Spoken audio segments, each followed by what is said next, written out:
Leandro, ¿cómo estás? Buenas tardes. Bien, Juli, gracias por invitarme. Bueno, lo que decía Lucila me parece que hoy da de lleno en una de las cuestiones que se está discutiendo. Hay una posición del gobierno contraria a la propiedad privada, es una problemática fuerte la de las usurpaciones de tierra, sí. O son cuestiones que van aisladas y que alguna obedece a una situación social, creo yo, inédita y sumamente singular, y lo otro es casi una imposición de parte de algún sector de los medios. Todo eso junto. En principio, la propiedad privada está garantizada por la Constitución Nacional en el artículo 17. Sí. Cualquier gobierno constitucional está obligado a hacerla respetar. No está en discusión la propiedad privada en la Argentina, no es un debate. El problema es que hay otros derechos que también están garantizados por la Constitución, sí, como es el derecho a la vivienda, que no se cumplen, y ahí hay una tensión. De cualquier forma, el gobierno en más de una oportunidad dijo que no cree que las tomas sean la forma de resolver ese conflicto. Hay otra forma, por ejemplo, la que está haciendo el ministro Larroque, que es un trabajo de orfebrería, porque es arreglar una situación por una situación, son todos casos distintos, violencia familiar, situaciones de mucha angustia, mucha desesperación. No hablas de 5.000 personas, hablas de 5.000 problemas, digamos, ¿no? Claro. Entonces, eso requiere del expertise de Andrés para poder solucionarlo sin la violencia.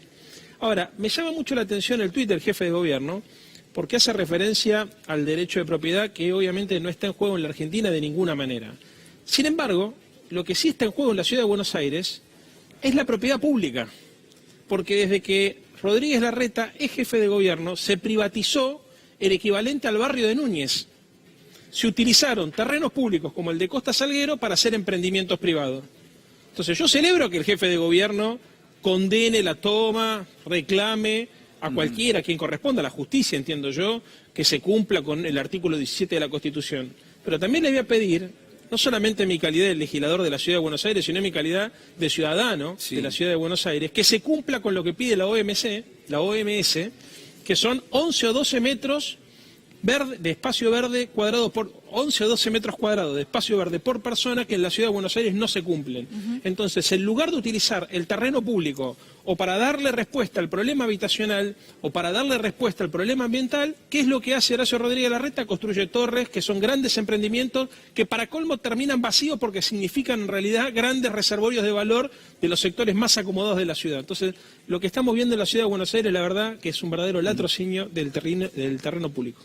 Ahora, desde la legislatura porteña, Santoro, ¿cómo se puede trabajar ese tema? Porque entiendo que la Ciudad de Buenos Aires hace muchísimos años es que viene gobernada por, el PRO en su momento, Juntos por el Cambio ahora. Sí. Hay una mayoría muy importante incluso del oficialismo porteño dentro de la legislatura. Digo, ¿hay manera de frenar alguno de estos proyectos o no? Bueno, se frenó parcialmente ahora a partir de la presentación que hizo la diputada Cerruti, pero en realidad es transitorio, porque en realidad el PRO, en su apuro por tratar de vender rápido, hizo mal las cosas en la legislatura porteña el año pasado y el juez le dio lugar a ese reclamo que planteó Gabriela y otra organización no gubernamental. Ahora, el punto acá es que el PRO tiene mayoría absoluta en la legislatura porteña y ha logrado, por ejemplo, conseguir cosas tan insólitas como vender normativa. ¿Qué significa esto? Por ejemplo, hay algo que se llama convenio urbanístico. Vos compraste un terreno, sos una empresa constructora, arreglás con el gobierno de la ciudad que le das plata en efectivo, en blanco, para que te permitan construir más pisos y ganar constructividad, y el gobierno de la ciudad te manda una ley a la legislatura y el bloque del PRO te la vota. O sea, es verdaderamente un delirio. O sea, lo único que tienen... ¿Es un hecho? ¿Eso ya ocurrió en la ciudad? La semana pasada. Se paga para legislar en blanco. Exactamente. La semana pasada... Pero no sería coima, digamos. Sería no sé, un pago blanqueado. A ver, no estoy haciendo una acusación de coima. Lo que estoy diciendo también es un debate ético muy fuerte, ¿no es cierto? Si es legítimo o no es legítimo en el marco de lo que supuestamente es un convenio urbanístico, vender normativo un particular que lo que te pide en realidad es aprovechar un terreno para darle más constructividad. Pasó la semana pasada, nos metieron al final de la sesión, nos metieron de una parcela de Puerto Madero, un tema que había quedado en carpeta, la otra sesión, estábamos por irnos, pum, muchacho, se vota esto y lo votaron solamente yo solo. Porque el problema es quién desarrolla la Ciudad de Buenos Aires, quién la piensa, quién la planifica.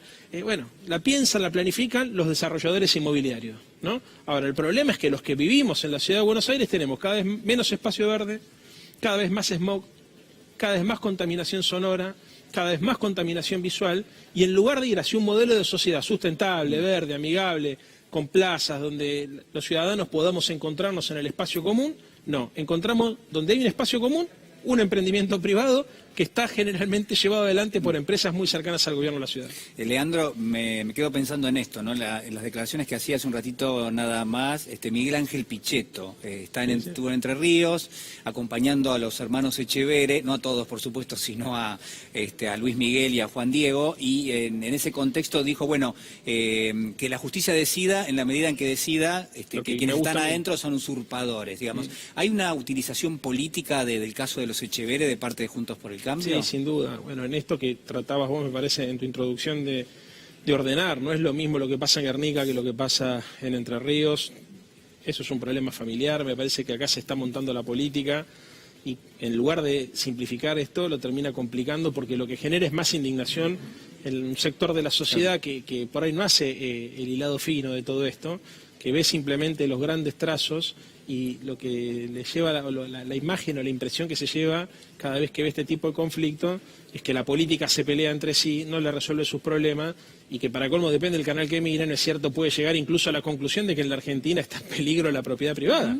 Entonces, yo cuando a veces veo las movilizaciones, los banderazos, las movilizaciones de los opositores, no me enojo con la gente que está ahí, porque están siendo sometidos a un bombardeo mediático donde se les dice cualquier cosa a las 24 horas del día, que el gobierno está mandando a sus funcionarios a que usurpen el campo de un ex ministro de Macri, son cosas que no sucedieron. Acá lo que sucedió es que una señora que resultaba que era la hermana de Echeverre tomó la decisión de dejarle una parte del campo que supuestamente le correspondía a una organización social.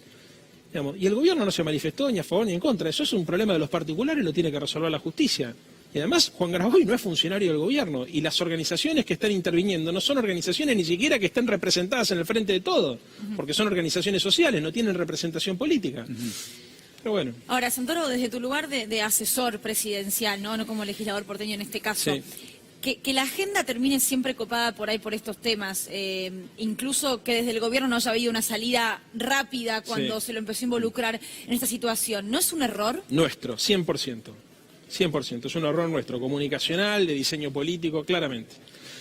Obviamente la cantidad de fierros comunicacionales que tiene la oposición son mucho más grandes que las posibilidades que nosotros tenemos de fijar agenda, pero está claro que cuando no estás las 24 horas del día sobre estos temas y no complementás la gestión de gobierno con la gestión política, te pasan este tipo de cosas. Y cuando el tiempo pasa, te empiezan a ganar la batalla cultural y te empiezan a ganar el sentido común. Entonces de repente llegas a un punto donde es difícil ponerte de acuerdo porque estás hablando en lenguaje distinto.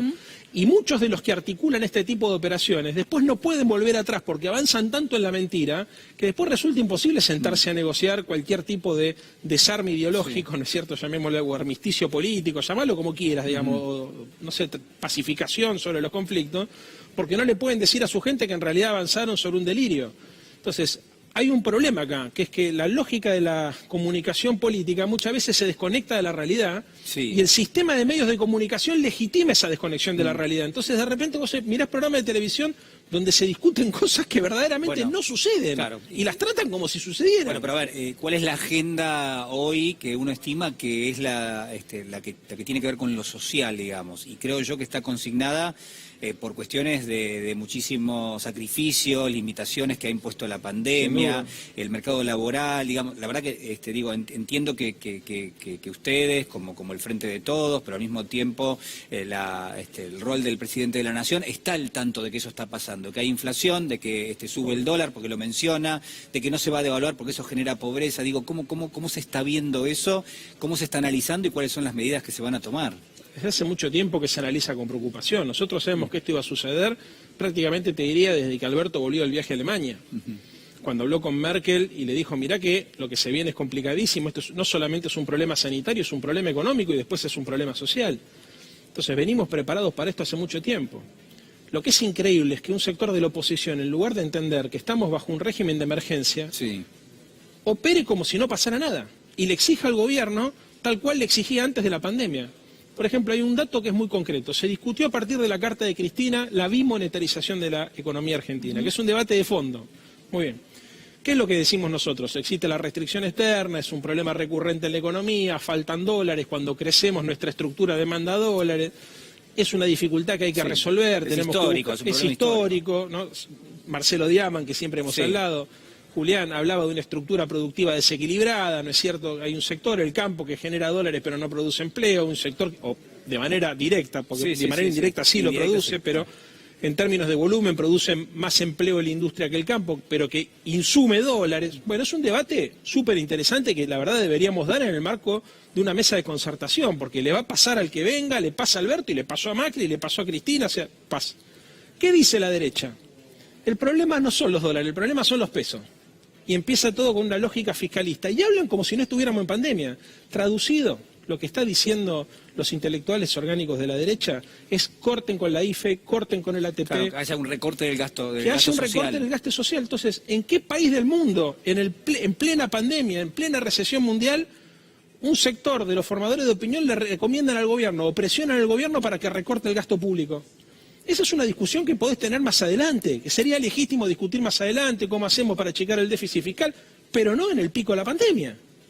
Y es esquizofrénico, porque vos ves un programa de televisión y están el exceso de gasto público, el problema del dólar paralelo y la brecha se debe a que emiten mucho, la emisión monetaria, aquí irresponsabilidad, la fiesta populista, y a los 3 minutos dice, ¿cómo? ¿Y la cuarta IFE no la van a pagar? ¿Cierto? ¿Y qué pasa, che? ¿Por qué no sube más la jubilación? Y vos decís, pero ¿cómo? Estás desconectando una discusión de otra y la verdad es que no se puede desconectar. Ahora, en base también a la carta de la vicepresidenta y este acuerdo económico, social, mediático, político del que hizo mención, en esta situación de pandemia y con la polarización que existe y demás, ¿es posible o es un poco utópico? Es difícil, pero es imprescindible. Es difícil, pero es imprescindible. Y por todo lo que te vengo diciendo, o sea, vos pensás que hay muchos actores que son irracionales, que operan mediáticamente desde la irracionalidad. Entonces es muy difícil volver de la irracionalidad, sentarte en una mesa, en un salón de la Casa Rosada y acordar políticas de Estado. Pero hay que hacerlo. Yo creo que hay que hacerlo y es responsabilidad nuestra tratar de que eso suceda. Porque tenemos que afinar una política sanitaria, porque hay que resolver una política de educación, porque tenemos que resolver el problema financiero de la Argentina. Y son todos temas que requieren mucho consenso. No estamos hablando de votar el presupuesto nada más o de prorrogar un acuerdo con el Fondo Monetario. Bueno, pero eso sería un correlato inmediato, digamos. Sí, podría serlo, pero el presupuesto. problema es mucho mayor. Siempre, Cristina en su momento en el año 2011, cuando gana la elección, habla del pacto social. Nosotros también, digamos, con Alberto desde el principio se planteó la necesidad de una concertación, se hablaba incluso de una mesa de diálogo político. Lo que pasa es que obviamente la pandemia la complicó muchísimo. Yo puedo decir, en la Casa Rosada por lo menos 3 veces entraron en este primer semestre del año, entraron los líderes opositores. Yo participé en una reunión, por ejemplo, estuve con Alberto, participé en una reunión donde se planteó una agenda, después hubo otra por Zoom. O sea, hay voluntad de diálogo. Lo que me parece que lo que la política se tiene que hacer es independizarse de los medios hegemónicos de comunicación, que son los que le fijan la línea. Si los medios te fijan la línea y lo único que buscan es erosionar la legitimidad política del gobierno para tratar que al gobierno le vaya lo peor posible, para que en el próximo turno, si ganan la elección, puedan hacer lo que querían hacer con Macri pero no pudieron, que es avanzar un proceso de absoluta liberalización de los mercados, de regulación del sistema, porque eso es lo que tienen en la cabeza, y bueno, están jugando a tirar del mantel. Entonces, pero el problema es que eso es la agenda de los sectores más concentrados de la economía, no tiene que ser la agenda de la política. Porque ese modelo de país, chicos, no es gobernable ni para ellos. Mañana viene Larreta, Patricia Bullrich o cualquiera, y quiere aplicar ese modelo de país que la derecha más concentrada les está exigiendo y que está tratando de construir valores culturales, discursos, símbolos, y es inaplicable porque además las restricciones monetarias y financieras, en un país como el nuestro existen las restricciones sociales. Vos no podés de la mañana a la noche decir, ¿saben qué, muchachos? Se acabó la asignación universal por hijo, porque te explota la democracia. Y eso cierra con represión nada más. Entonces, en definitiva, lo que hay que saber es que el programa de la derecha o termina como Chile ahora o termina como Chile antes.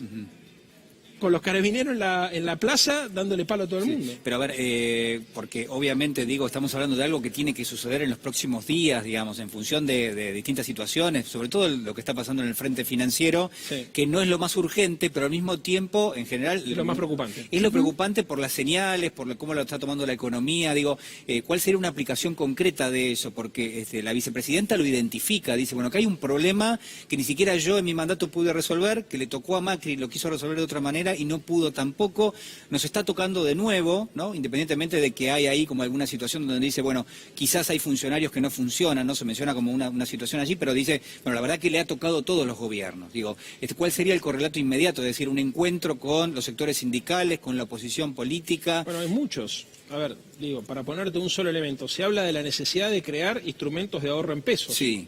por ejemplo.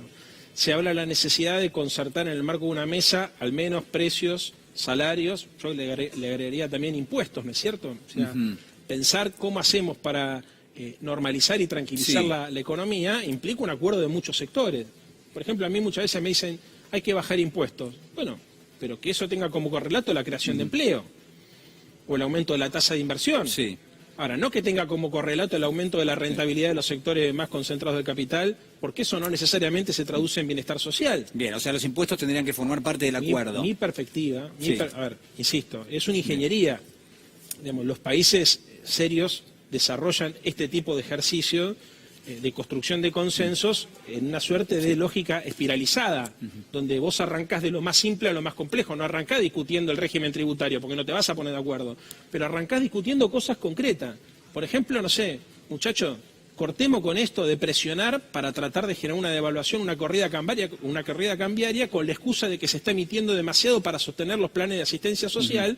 Porque si mañana nosotros hiciéramos lo que ustedes nos piden, Sí. la Argentina no la gobierna nadie, ni siquiera las Fuerzas Armadas la gobiernan. Por el tipo de la precariedad de la estructura Claro. productiva, social, laboral. Entonces hay que ser muy cuidadoso. A mí lo que me llama mucho la atención, Julián, es el grado de irresponsabilidad y de insensibilidad de algunos operadores mediáticos que son capaces de decir sin sonrojarse cualquier cosa, sabiendo que las consecuencias de lo que están proponiendo son nefastas. Leandro Santoro, muchas gracias. Muchísimas gracias.